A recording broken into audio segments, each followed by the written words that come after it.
Hello, my sweets. Thank you so much for tuning in to another episode of Let's Talk About Everything with me, Jonesy Sweet. I hope you guys have enjoyed every clip, motivational clip, every episode so far, because we are on episode 3 right now. And I've got a team of people who have been doing it and doing it well.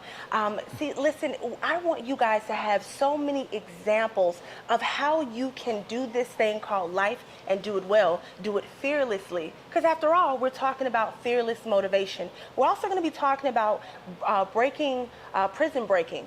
How did you get out of the system? Like, let's break the ties. Let's break the chains of fear, doubt, and inadequacy. And I have Brandon Big B Hickman here. He is a pillar of the community. He is a radio personality. He's got his own podcast. He's been acting. There's so many things that he has done. And then we've got the gorgeous, the smart, the bright go-getter, Miss Vanessa Gonzalez. And she is an immigration attorney, and she is going to tell you how she kicks ass on a day-to-day basis. Now, my man next to me here, Rodrick Bell, I like to call him Coach Bell. He's also a pillar of the community. He's an Olympian. He's a coach on so many different levels. He's an entrepreneur. He's got so many jobs, y'all. I can't even begin. I'll let him tell you about it. But like I said, I really hope that these episodes are resonating in your mind and that it's getting you to a place of you can do it. You can, you will, and you must. So I'm going to let my guests kind of introduce themselves, and we're going to always start with the ladies first. So Ms. Vanessa Gonzalez, tell my audience a little bit about yourself. Okay, my name is Vanessa Gonzalez. I have a law firm located here downtown Wilmington, and we have a satellite office in Raleigh as well, starting last year. We are a female-owned, female-run law firm that focuses on immigration law, specifically helping folks who are here undocumented in the United States get lawful immigration status, maintain their immigration status, become citizens, reunite with their family, avoid being deported. I do also a lot of volunteer work in the community. I'm on several boards. I do a lot of protesting and social justice work here locally.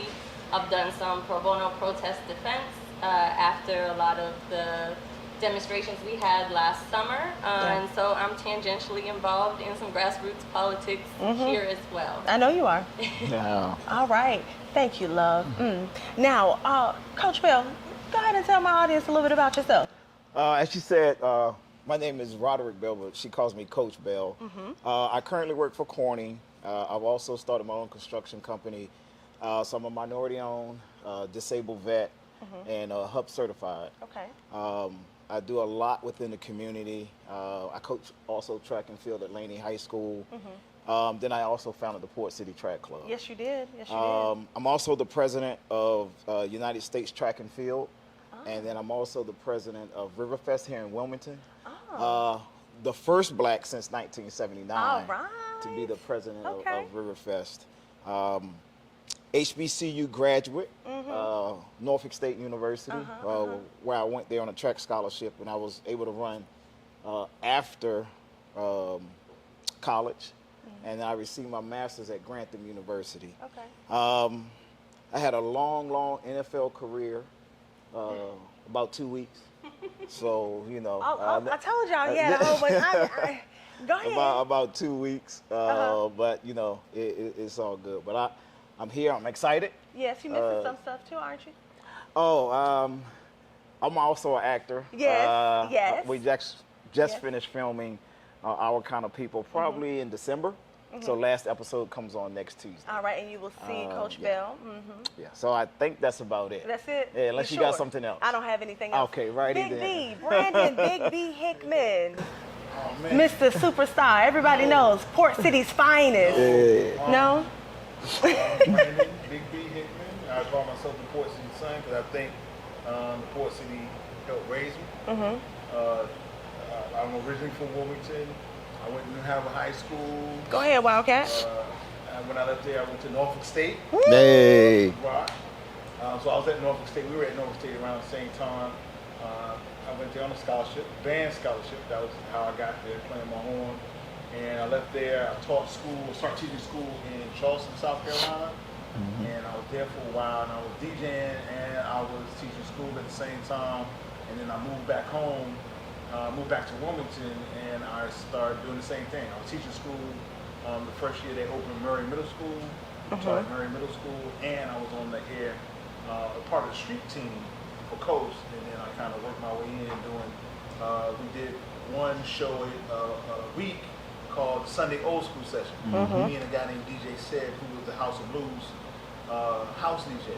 And so we did something called the Sunday Old School Session every Sunday, 4 to 6, and I went from there to doing nights, to doing afternoons, to program director of 6. So Yes. You've been doing it and doing it well. Okay, so listen, we're going to jump right into conversations, questions. So get ready. Okay. Now, the first question is going to go to Coach Bell. Okay. Now, we're present day 2020, and at this time, did you ever see yourself at the plight of where you are right now? Did you see yourself as successful as you are right now? No, because I actually thought I would have been there sooner.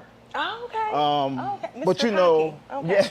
yeah. But you know, there was some procrastination on my part, and then also, you know, life happens. Yes. Right. Yes. Whether it's your job or your career, family. So yeah, I thought I would have been here long time ago. Okay. But again, life happens, and you know, just procrastinating a little bit, Okay. and finally, you know, just say, what you gonna do? Get off the pot and just kind of make a move. Okay. So no, I just thought I would have been here a little bit earlier. Okay. Okay. But success feels good, right? Oh, absolutely. Even at a later time? Absolutely. All right, So I okay. take that, and you know, I stay blessed, or say I'm blessed, because you know this could be taken away in a snap of a moment. Yes. So you know, I don't take anything for granted. I'm especially where I came from. So Okay. I was like, you know, I'm gonna eat it up where I can. Okay. Yeah. Well, you eating it, listen, you grabbing like pound. Yeah. The buffet style. The buffet The Golden style. Corral with the biscuits not or the rolls. No, not the Golden Corral. No, we're gonna move right along. Miss Gonzalez.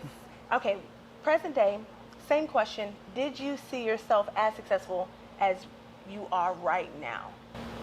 Probably not. Okay. I think I always knew that I would be educated by now. My sister and I are first generation college students, and my parents have been telling me since I was kindergarten age, you're going to college. We can't pay for it, but you're gonna go. Right. So I always knew there was no other track. I was going to end up in college, but I didn't really know where that would land me. And specifically owning my firm and running a business, I did not see at all. Originally, I had intended to go into public service, nonprofit law, doing the same thing but in a different sector. But the way that it worked out, when I graduated, the only public service immigration jobs that we're hiring were with Homeland Security. So we're not doing that. No. And so I ended Why not up in the Homeland private Security? sector. I know Well, this is all. they're opposing counsel for me.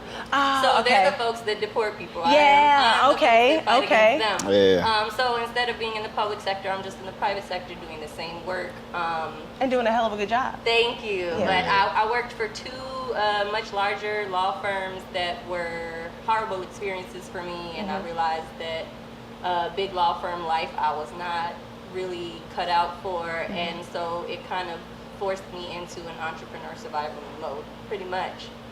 And you've been thriving. Listen, because you are a killer out here, Yeah. and I love it. I love it. And you and I, you know, we're friends outside of our professional lives. So I love the fact that you are in it, doing it every day. Love you. Now, Big B, Yes. same question. Present day, you've been working hard. Did you see yourself, social status, everyone knows you. You can't go anywhere without being bugged. Did you see the success for yourself? Not at all. Why? Not at all. I don't think I saw it. For those folks that know where Wilmington is, where I grew up on the north side, Ruth Corner, Nixon Street, Taylor Homes. No. I couldn't see to some degree past that. I think I had to be exposed to a lot of other things like college. Yeah. Going outside of the city. Yeah. Because sometimes you only see where you grow up. That's all you see. Yep. And when that's all you see. That's all you know. And so I didn't see myself doing radio more or less teaching me. Okay. Because my mom was a teacher. But I was like, my mom come in stressed out. Yeah. She got to get up early in the morning. Kids don't listen. She barely making ends meet. Like, man, I'm not about to be no teacher. Right. Sure enough, like, when I graduated from school, she's like, what you gonna do? I'm like, I think I'm gonna teach. So I don't think I saw myself there. No? No. You didn't see yourself as a core DJ? You didn't see None of yourself that. as a well-known radio personality? You didn't see yourself having your own podcast, maybe one day having your own show? You don't see that for yourself? I don't think I visualized it. I just, you know what? Yeah. I knew what I visualized when I was younger. Uh-huh. I wanted to be able to go, and this is going to sound funny, I wanted to be able to go to the mall every week and buy something with the money that I had. That That's you the only made. thing I used to picture. I Like I mean, said, if yeah. you don't see, Yeah. you don't see beyond that. Yeah. This is all you see. Can I go to the mall every week and Yeah. buy something? When you grow up poor, that is the Yeah. plight, because you're Yeah, it just is. like, you know, like, just thought that it's was got to the be biggest something thing. better than Yeah. these fake pro kids. I'll never forget that my mother could not afford, we wanted new sneakers. Now, that's funny, it's embarrassing, but it's funny. But she went to Walmart and she spray painted some shoes. You know what? She spray painted some shoes. It's horrible, but it's true. And Yeah. they were gold shoes, and at first they were nice, but when they began to peel, that's when it was embarrassing, folks. So you started from the bottom, now we're here, I guess. Yeah. So, so you know, I get what you're saying when you know you only see as far as what you can see. Okay. Well, Can I yeah, piggyback on something where you said? of So, course. you know, as Big B said, right, wherever you may be from, and that's all you see, right? Yeah. So I'm also retired military. I did 25. I told y'all, you got so many. I didn't even know that. I did 25 years in the military, right? Oh my goodness. And my first thought was, man, I'm gonna go in here, do these 6 years, and I'm gonna be done, Okay. right? But then my mentor, which I think helps a lot of us, Yeah. you know, succeed, Yes, says, yes. no, you have a degree, you need to stay in, you're enlisted. Now go see the officer side. So I wound up going to OCS and becoming a officer, Okay. and so went through the ranks. And then I was like, all right, I'm gonna just do 20 years and I'm gonna get out, get this retirement. Okay. Well, when 20 years got there, I said, man, I could do this for about 5 more years. Did it for about 5 more years. Then to me, it just really started to get political. But I never saw myself, when I came into the military, I'm not staying in no 25 years. Oh, but I'm gonna tell you what, What? it was a blessing in disguise, because now, Okay. you know, you get retirement, you get your disability, so it's my mentor Coach, set you're me telling up. your age, right? I ain't mad at him. I'm 48, but I look 28. Yes, I love But it. yeah, so I just never saw myself doing 25 years. Wow, wow, wow. I'm going to tell you something. So you guys are going to laugh, but I mean, my mouth, once I learned that my mouth was one of my greatest attributes, pause, I knew that I had to do something with it. Come on now, stay focused. PG, right? I knew I had to do something with it. I knew I had to do, guys, come together. Yes. You said it, not Right. us. So I knew I had to do something with it, and because if you can move a room and make them laugh, and they're like, "Dang, you funny! Oh my God!" And people would invite me to their house and their events, and I'd be like, "I don't even know who's this," but I ain't coming if you ain't cooking. But I mean, so people don't know this, and how we have a connection. I was introduced to Big B. I wanted to do voiceover work or whatever, and I wasn't that good though, or I didn't know how to work it. And this man worked with me, and he encouraged me, and he like really has been a real good friend, and you've like really allowed this to happen. You know what I mean? So kudos to you. I didn't see it for myself until I saw it for myself. You know what I mean? So we're gonna move right along other questions, because they done already let me embarrass myself. So every one of us have a moment that we have to say to ourselves, you know what? I'm gonna put up or shut up. I gotta break this prison mindset, and I've gotta change. I gotta beat the system. I gotta change the trajectory of my life. You gotta find your why for what you do. Tell me, what was your why, B? What motivated you to stay at being a radio personality, being a teacher for so long, as however long you were a teacher, sticking at your career path? A lot of people don't do that. I'm gonna be honest. my first job out of college, I was the assistant manager for that show. You know what I'm saying? Oh, goodness. So I was like, I'm about to save the world. That's a good thing. Starting with yourself. I was always a sneakerhead, you know, stuff like that. So that was cool for me. Okay.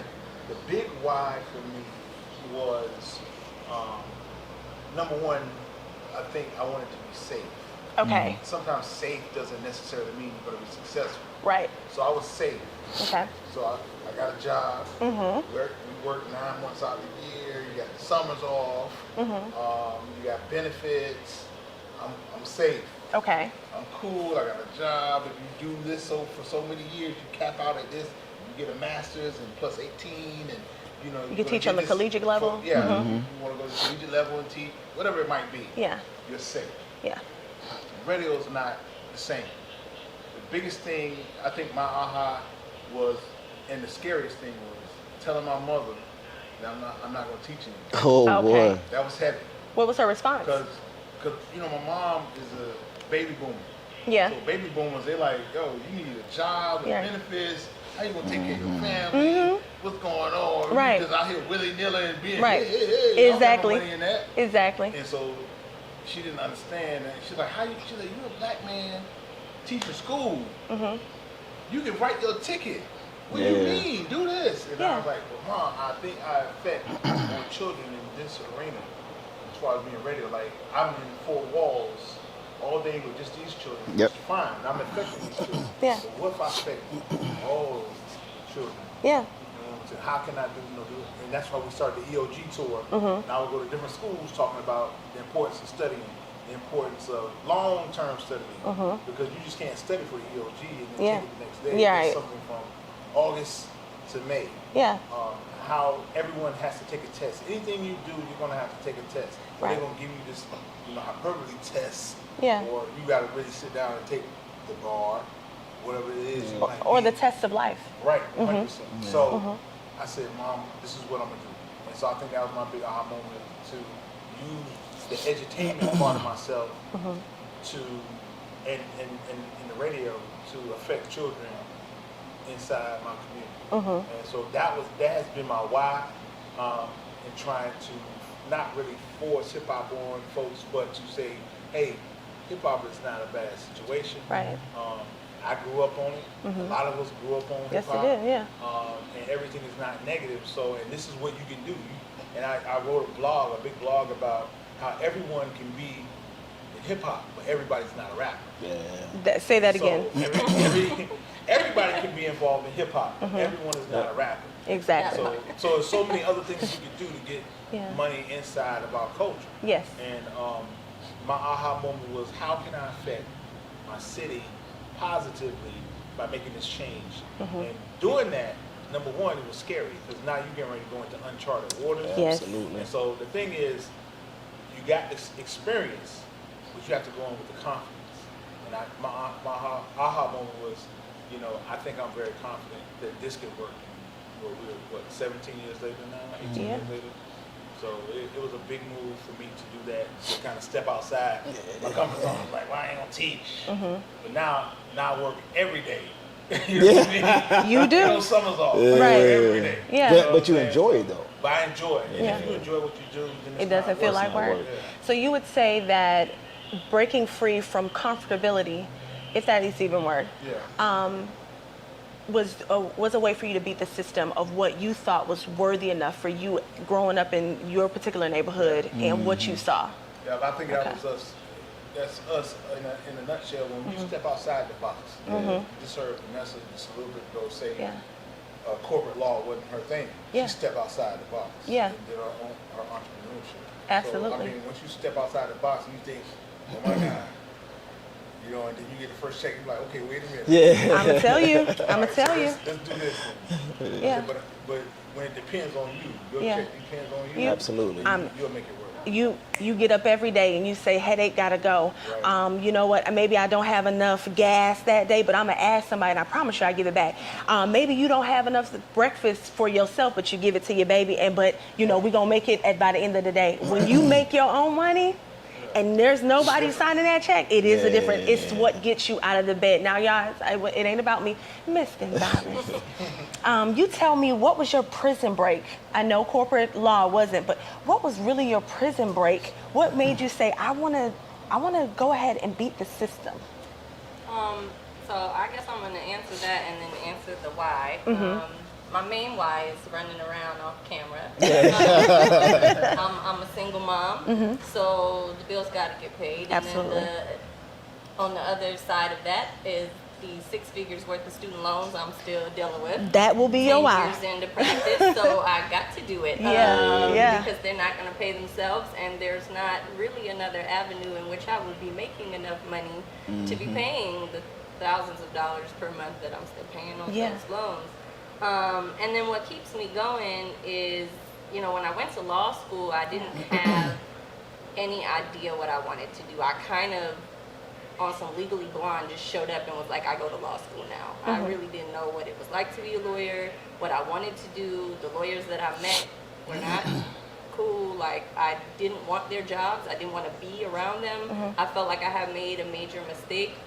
A very expensive major mistake. And so what I did to bide my time in law school was volunteer. Okay. And because I'm bilingual, there were a lot of nonprofits in the Triangle area. I went to Chapel Hill that needed bilingual law students to help them. Prisoner Legal Services needed people to translate letters from prisoners that they were trying to help. The Justice Center, I did a bunch of internships there, helping undocumented folks who have been the victim of domestic violence. And that's where I found what I enjoyed doing. So I always enjoyed my niche of area of law. I just didn't enjoy where I was doing it. And so then my big aha moment, I think for me, that springboarded me to where I'm at now and what I'm doing is, after working for 2 different big law firms, male-owned law firms, there was a lot of problematic toxic behavior. I very much felt like I didn't go 6 figures into debt and get 3 degrees to be dealing with this shit, to be honest. And so I up and quit. And I up and quit the first one when my son was a couple months old and my ex-husband didn't have no job, and I quit anyway. Did you quit with a plan? I had interviewed somewhere else, and I made sure to quit before they called me to tell me I got the job, because I wanted to make sure I would do it anyway. And then the second firm was a smaller version of the first, and it didn't work out, and so I decided to start my firm here in Wilmington, and within about a month I separated from my ex-husband. So I had like 3 clients, all the bills, about $700 worth of daycare costs. It is another mortgage. Per month at that age. And so I had to grind, and I had to make it work. And we just turned 7 in November. And so my goals have changed. And now what keeps me going is the business owner goals that I want to have. Because a lot of the things that I believe politically, I want to walk that walk as a business owner. So most of the competing attorneys in town that do the same work that I do with the same amount of experience charge double what I do. I try not to tax the community. So I try to keep my costs low while I still try to pay my staff a living wage and provide health insurance and give benefits and things that a lot of folks are not getting in the private sector here in Wilmington, which is a very difficult balance, but it's something that I now have the capacity to do, and that's what's keeping me going now, on top of student loans. I love it. Let me ask you this. Did you know that you would actually be as effective as you and your team are right now? Because I know you're downplaying yourself a little bit. I really want you to upplay yourself. Because honestly, a lot of people don't know, and if they do know, you do a lot for the community. You do a lot of fighting, a lot of good. Did you know that you would be this successful? I always knew that I would win my immigration cases. I know what I'm doing over there. I had zero plan on being like known in the community or a community activism leader. I've always been a loudmouth activist, so I knew I would be doing that, but not in a leadership role in any type of way. I think that just came organically out of my volunteer work, and that's where I made most of my friends and community here in Wilmington, because I moved here. I knew nobody. I got a divorce, and I couldn't really go anywhere because I was home with the baby. And so trying to find, and there's not a huge young professional, population here in Wilmington. And so where I found a lot of my like-minded friends was through community work, through social justice organizing, through Word of mouth, networking. connection. Right, Yeah. networking for communities that are not usually brought to the forefront. Yeah. And that's where I made a lot of my close friends, and that's, you know, for me it's been a social thing and just like a personal development thing. And I also like to bring Max to all of that because, you know, he's just turned 9. Yeah. He's been to more board meetings and protests than most adults that I know. Wow. And that's going to stick with him as an adult. It will. Don't and listen. Don't take that lightly because on the on episode 2, I shared where I couldn't always get a babysitter, and I had to beg people like, listen, my daughter's good. She just needs my phone. And one day, I decided to let her take photos, and she posed, and I didn't have to tell her anything. And I asked her, where'd you learn that? You? And I was like, oh, okay. We're gonna put you to work. So enough about me, Coach Bell. Yes. Same question. Why? Prison break, all of that. So when I was growing up, I was small. I always liked to construct and build things. So I knew I was going to do something with construction or engineering. And I even built this little house back in the backyard. My mom came home one day and was like, "Who built that?" I was like, "I did." She's like, "Oh yeah, you're going to do something with construction." Where you get the lumber and all that kind of stuff from? Well, so in the country, right? I'm from the KOOD. Yeah. Oh, So, okay. and I'm from the KOOD. Oh, okay. You know what the KOOD is? No. The KOOD is half country, half hood. So the KOOD. Oh, the KOOD. Yeah, so we used to have a mobile home trailer, right? Oh, God. And we used to have to put tin around it to stop the wind from going on in the wintertime. So we had a bunch left over. And we had this clothesline in the back. We had 2 posts, but I put the other 2 posts in the ground, and I took the leftover tin, built the clubhouse, and that was it. Oh, wow. So I always knew I was going to do something. Did you have a lot of friends? I did, yeah. I would be your friend. I know Yeah, we're going to the absolutely, I clubhouse. did. Yeah, I'd be your friend. And then, once I went to Norfolk State University, I couldn't go back home because it was like I didn't have the money to pay for college. I was on a track scholarship. I was like, man, how am I gonna make this work? It was new, right? Because you weren't in the, what did you call it? The CRUD? The KOOD. The KOOD. Yeah. Right. COOD. Oh, okay. New Half word. country, half hood. You guys just learned something. Yeah. Okay. So, so I knew I had to graduate because I wanted, my boys back home to see that I made it. I wanted to see the kids behind me know that I made it. And what made me stay with choosing that degree, I went to the College of Science, Engineering, and Technology. And I said, all right, let me make sure I want to do this. So the summertime came around. Okay. Y'all see them guys on the street that hold the sign, stop, slow, when they putting the asphalt down? Yeah. I was that guy. Oh, man. And when it was 110 degrees and that asphalt heat was coming up and that sun was beating me down, I said, I ain't built for this. No, you're not? I'm going to finish my degree. Right. And I want to be the guy sitting up there. But that was one of the whys, that turning point of man. The sun glistening on your head. Sun not glistening on my head, but me sitting behind the desk. Right, but it took that heat. Yeah, exactly. You had that pressure. Okay. And, I grind. I'm a grinder. I'm hungry. And when it comes time to like, okay, well, why? Right? Okay. And when I started my own construction company, B said it earlier, a check depends on me when these bills got to get paid, right? And I think we, especially as black people, we got to be comfortable being uncomfortable. Yes. Right? So you got to understand that. We got to be comfortable being uncomfortable. Yeah. So that why came when I was like, well, hold on, I've done a lot. If you look at the World War II Memorial in Washington, D.C., who did that? You're looking at it. If you look at the Capitol, I didn't even know. in Washington, D.C., the new part of the Capitol where they did the rioting and stuff like that. Oh, yeah, me and my daughter, Who did that? Well, hello, I told y'all you had so many jobs. The Betty Cameron Hospital on 17th Street. Really? That's how I got to Wilmington, because they brought me here to build that. Well, So I was like, well, hold on. I done made a lot of money for a lot of people. So now it's time for me to go out there and make this own. I'm in awe. Yeah, no, don't be in awe. I am in awe. Go ahead, I'm listening. So it was that I saw what I did and I knew I had the experience. And I was like, man, I can go do this on my own. Yeah. But then it came down to be like, oh, snap. The paychecks now depend on me, right? Yeah. And I had to put myself in a situation to where I was comfortable being uncomfortable. And when I did that, I was like, all right, I'm gonna make this happen.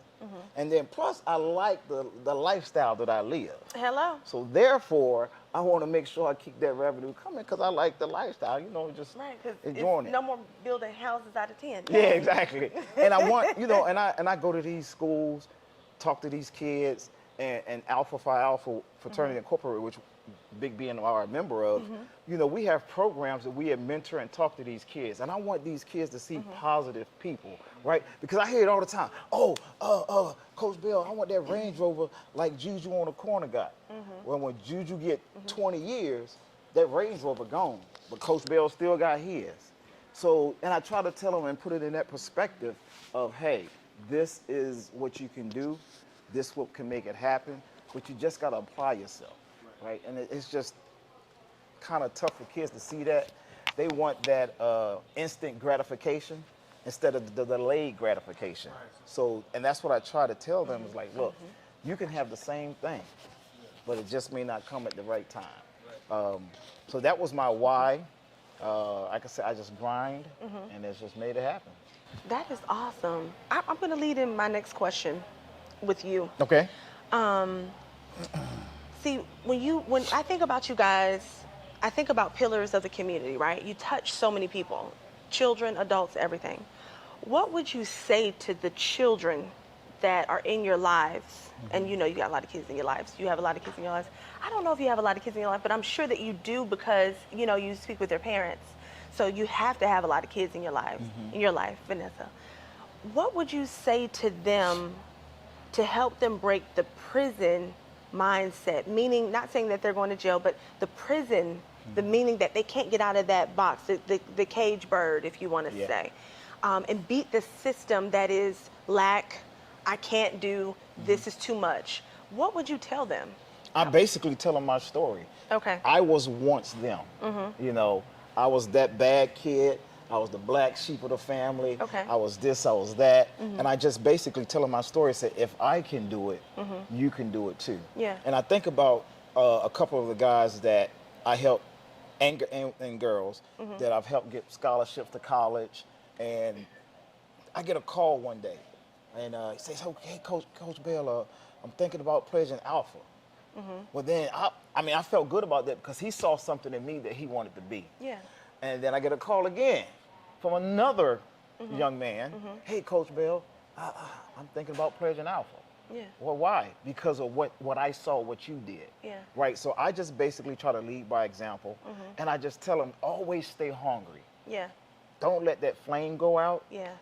Just stay hungry, grind. Yeah. And it's not going to be easy, right? Not at all. But it's going to be worth it. Yeah. So basically, that's what I tell the young kids. Okay. Vanessa, what would you tell the children that you inspire on a day-to-day basis, how to get out of that cage bird mentality, how to beat the system? Well, I think similar to Coach Bell, there's representation and telling our stories. And then the other part for me is the education that they're not getting. Yeah. And educating the children on the actual history of the country that we live in and how that affects the systems that we deal with on a day-to-day basis. Yeah. Because folks our age are doing the best that we can to dismantle the systems that are in place. Yeah. But honestly, without the next generations, they're the ones that are tearing stuff down. Absolutely. And they're coming in hot. But they can't do that appropriately without the understanding of what came before them, and they're not being taught that in school. Yeah. And it's very important that as parents and mentors and whatnot, Cookie came home one day at his previous elementary school, and his teacher had done dressed him up like a Native American and put on a little Thanksgiving play. And we had to have a whole issue with the school about that. And now he's that kid in class. Yeah. He is that kid all the time. And he's spreading, actual information towards his classmates at the young age that he is. You have to start that young. Yes. And you have to make them aware of the way that the world works and the way that the systems are not what they're taught that they are. So that they can take a part in dismantling those things. Because a lot of these obstacles are systemic. A lot of these obstacles are placed from kids from the minute they're born. And if they grow up believing that they don't exist, or they grow up believing that everything is fair, and this whole pull yourself up by your bootstraps, That kind of they're told yeah. that's not real. Yeah. It's important that the children are taught from a young age exactly the way the world is Yeah. and how it needs to change. Yes. So that they, one, have a fair chance and are not going into things with, you know, rose-colored glasses on, Yeah. and then wondering why they're disenfranchised, or wondering why maybe things don't work out for them the way that it might, or they expected it. Yeah. Okay. Thank you, love. Now, I'm sure you know what I want to say to you, but really, for the kids that you touch, I mean, you've seen your kids grow up, and you've seen them do bad, and you've seen them come from the bad, you know?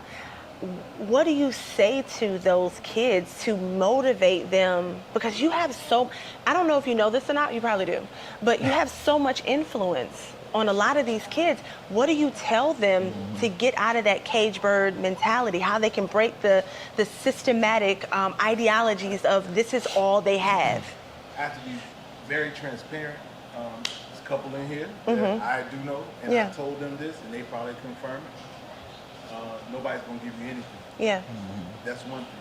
So always say that with you. You have to work for everything that you get. Yeah. And when you work for everything that you get, then you will treasure it more. Yeah. You're not gonna let anyone take it away from you. Absolutely. That's education. That's your business. That's your children. That's your money. Yeah. You're not gonna let anyone just come in and just take your money. You're gonna ask questions. You're gonna be like, what is this? What is this? Let me have my lawyer look at it. Yeah. You're gonna be very protective of things that you have earned. Yeah. The rights that you have earned. So that's one thing. No one's gonna give you anything. Number two, whatever you see, you can become it. Yeah. That was a big thing with me. We used to have this thing here in Wilmington called the Port City Classic. Okay. Oh yeah. And it was a football game. Uh-huh. And it was Elizabeth City State University versus Fayetteville State University, right? And I would always hear my mom talk about, you know, HBCU, blah, blah, blah. And Yeah. I'm like, yeah, Mom, yeah. You know, when you're young, you're like, ah. Yeah. And so she would take me to the game. Okay. And in one particular year, rest in peace, my man, Joe Lewis, like big brother to me. Okay. He took drum and drill, because I was in drum and drill at the Boys Club. He took us to Fayetteville State's, they were actually practicing in New Hanover High School band room. He took us, and it was me and my homeboy, I call my little brother Frankie Powell. And it was a couple other drummers, and they were in there practicing.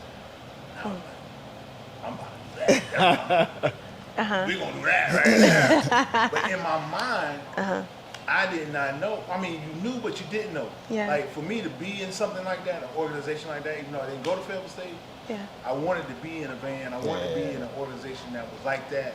But guess what I had to do? I had to go to college. How you get to college? Well, you take these classes. Right. What? Yeah, you got to take these classes. And you just can't take the class, but you got to do well in the class. Right. And like, I want to go to Norfolk State. Well, you just can't just walk in. You need money. Well, how I get money? I ain't got no bread for that. You're going to have to try to get a scholarship. How you get a scholarship? Well, you're going to have good grades in classes that you was taking and apply. So it's a whole, if you can see it, Yeah. you can achieve it, Yeah. but you got to see it. Side note, we were just at this event called Drumline Live. It was at UNCW. Yeah. But at the end, what a lot of people didn't catch at the end, there's a little boy, and he had a drum pad, a little small drum pad, and he was just playing on it because he saw that. He thinks he could be that. And I think that's the big thing. When we're telling our youth, hey, you could be that. Yeah. And the last thing I have to tell our youth is, you're next. I have this conversation all the time. Yeah. Nobody tells our kids, our youth, that you're next. Okay. Who is going to be the next Jonesy Sweets podcast? Who's going to do that? When you're done, I'm not saying you did anything, I'm just saying, okay, I'm moving on to another thing. I need somebody with my energy and my personality. Who's next? I don't know who's the next know who could do that. track club coach? Who's the next attorney? Yeah. Like you gotta be like, all right, I need for you to pay attention and get ready. You're gonna take these classes and you're gonna have to, you're gonna have to fight it out and do the bar. Let me show you what you gotta do. You gotta get online and excuse me, and look at, the practice tests or whatever you need to do. Who's gonna replace me in the radio? Yeah. Are we preparing them? Yeah. But we gotta tell them who's next. And we thought our baby boomer parents and mentors are gonna be here forever. That's what we thought. And nobody said, you know what? You next. Yeah. And I think it's our job in our generation to tell our youth, okay, go ahead and get ready. You do this and this and this Yeah. to get next. So, number one, nobody's gonna give you anything. Right. Number two, get ready, prepare yourself for everything. You see it, you definitely can be it. And number three, you're next. You are next. Whatever it is that you're doing, you're the next person in line, and we got to be able to ready. Like, I'm not going to be ready forever. Yeah. You know what I'm saying? You're not going to be coaching forever. It's going to be a time where you say, you know what? I'm good. I got one. Yeah. I don't know about him. I don't think he been chill. Put my feet in the sand, whatever it is. But who's going to be next and just as fierce, just as prominent, just as social, just as big personality as we are? Yeah. We need to find those people and start getting them ready. Yeah. And like hats off to those to the younger protesters that were out there. I did summer before last. Yeah. And they were in there, and they were like, "B, what you think? They shouldn't be out there?" I said, "Yes, they should." Yeah. Exactly. They definitely should, and I definitely support them. And I called a couple people like Lily, and I'm like, "Yo, y'all do y'all thing." Matter of fact, let me interview you. Right. Let me play my part. Yeah. My part might not be standing outside. Right. Right. But my part might be, hey, why are you doing this? Yeah. What do we need to be talking about in the media that I don't see from a bird's eye view? Yeah. Exactly. Because if you're on the ground and I'm on the bird's eye view, tell me what I need to be looking at. And I think when we start encouraging youth to speak their mind, when we start encouraging youth and letting them know that they're next and what they're doing is not wrong. Yeah. And here's how you do it. This is what we used to do back in the day. Yeah. But it hasn't worked. A lot of that old mentality hasn't worked, right? Right. And there's a line inside. Common has a line. I think it might be in Glory, where he said we need the wisdom of the elders and the strength of the youth. Like they're not running like we running. Yeah. You know what I mean? But we still need to say, okay, what didn't work when they was doing that? But what did work? Let's try that. But let's try it our way. And like I said, that's important. Our encouragement to the youth is important because they watch us too. Yeah. They seeing what we're doing right now. But for us to go back, you know what? I'm proud of you, man. Yeah. That's cool. Yeah. Clap in front of them. Yeah. Let's not have a meeting and be like, Vanessa, you were doing really well, but they never heard it. Yeah. Right. We gotta go in front of them and clap. Y'all did good, man. That was fire. Absolutely. I need to hire y'all. Stuff like that. And once we start doing that, I think you'll see, and we're starting to see new leaders emerge. They like boop, boop, boop, they popping up. Yeah. And it's not that. In our generation, now there's some people in our generation that's holding on to the. They hold on for dear life. They holding on to this position. Yeah. People, they don't really have to do that. Yeah. Because we know what you do. Yeah. We know what you represent. But these new leaders are popping up, doing things differently, and they need our wisdom. They need somebody like, hey man, that's fire. Yeah. That's good. And they need the connections. Let me put you. Yeah. Let me put you in contact with so and so. Yeah. You need to go over there. And Exactly. help them out. Exactly. And I think that's big, and that's how you fuse our generation. Instead of them over there and they over there. Yeah. When you fuse generations and you have the support of your elders and you're ready to run, you can run through the wall. Absolutely. Without any Absolutely. Coach Bell, what do you see yourself 5-10 years from now? 5 to 10 years from now, retired, hopefully. Okay, now I don't even know why you said that. Yeah, still owning and running my construction company, and then still more, definitely out in the community helping these kids. Okay. And just traveling and living my life, because in 5 or 10 years I didn't did enough work, right? Sure. So it's time for me to relax and live and travel, and let the young kids see that hey. Because you can make it past 20. You can make it past 30, 40, 50, you know, so they just need to understand and see that. So that's why Okay. I plan to be. Okay. So, All right. So, lastly, to wrap things up, where do you see yourself 5-10 years? These student loans gonna be paid off. Okay. That's wisdom. That's wisdom. Within the 5 years, not the Okay. 10. I don't have huge business expansion plans. I plan to keep it level, to take my staff to a higher career level. You know, the staff that I have now that want to stick with me, for them to be able to purchase homes and build generational wealth is what we're doing out of my business. And to just continue the work that I'm doing in the community and hope to see some societal change in the city. Yeah. Within 10 years, come out of the stuff we're doing grassroots now, for sure. Absolutely. Well, guys, listen, you've heard from people who are movers and shakers in the community. Just know that fear and God do not operate in the same paths, and you can do whatever you want to do. As I say always, my sweets, never be afraid to be unapologetically you, because there's no one out there that can do what you do. Until next time, be well, my sweets.